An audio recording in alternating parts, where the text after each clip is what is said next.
जय जगन्नाथ बंधुगण आज भिडियो रे जानिबा गृह निर्माण अधारे कहीं रही जाए।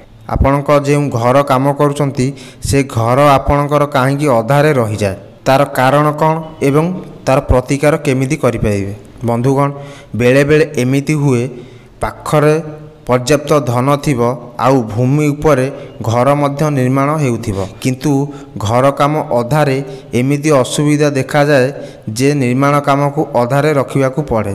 तेबे एहा परे कौन रही वास्तु सिद्धांत आसंतु जानिनबा। गृह निर्माण पाई जेउ विद्या को व्यवहार करा जाए ताहाकू वास्तुशास्त्र कुहा जाए। एहा दुई भागरे विभक्त होइतिले भी साधारण भावरे वास्तुशास्त्रर ज्ञान थिबा व्यक्ति माने एहाकू गोटिए बोली विवेचना करते।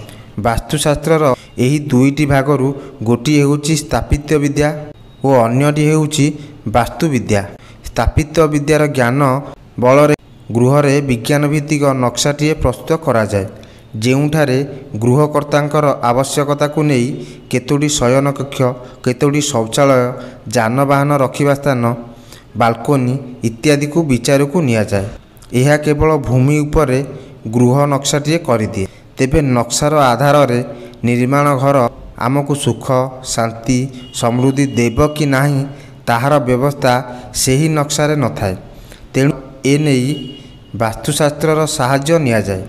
नक्शा प्रस्तुति सह वास्तु नियम को प्रयोग करा जाय थाए। यह केवल वास्तुशास्त्र रे सविशेष धारणा थिबा व्यक्ति द्वारा संभव होता है। वास्तुशास्त्र को विश्वास करुथिबा व्यक्ति दृष्टि रे वास्तुशास्त्र नियम बिना निर्मित गृह मूल्यहीन किंतु केतेक वास्तुशास्त्र को मूल्यहीन एवं भित्तिहीन बोली विचार करी एहार नीति नियम को मानती नहीं। एसबु अଯଥା बा अपव्यय बोली सेमाने विचार कर सेमाने किंतु गृह निर्माण पर नाम को मात्र पूजा करी गृह प्रवेश कर पर जेतेबेले नाना प्रकार असुविधा सम्मुखीन होती सेतेबेले वास्तु कथा मने पड़े।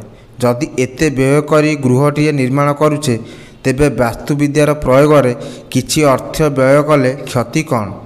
सुख शांति पाई वास्तु विद्या एबे बहुल मात्रा रे प्रयोग करा जाउछि। बेले बेले एमिति मध्य हुए पाखरे पर्याप्त धन थिबो आउ भूमि उपरे घर मध्य निर्माण हेउथिबो किंतु घर अधारे एमिति असुविधा देखा जाए जे निर्माण काम को अधारे रखि पड़े। अनेक समय रे यह कारण देखा जाइछि जे घर पाई रखा जाइथिबा अर्थ अन्यत्र खर्च होई जिवार।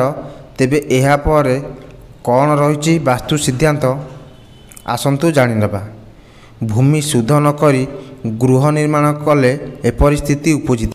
गृहकर्तांकर चंद्र रवि गुरु नक्षत्र आदि शुद्ध निर्णय न करी गृह आरंभ द्वारा अनेक बाधा विघ्न उपजित थाए। गृह आरंभ समय रे जदि निय खोला कार्य नागशुद्धि विचार न करी भूमिर जेकोसी स्थानरू खनन कार्य आरंभ होता है तेबे एहा परिस्थिति आसे। जदि भूमि रे कौनसी शल्य दोष थाए तेबे मध्य निर्माण कार्य अनेक बाधा उपजी थाए।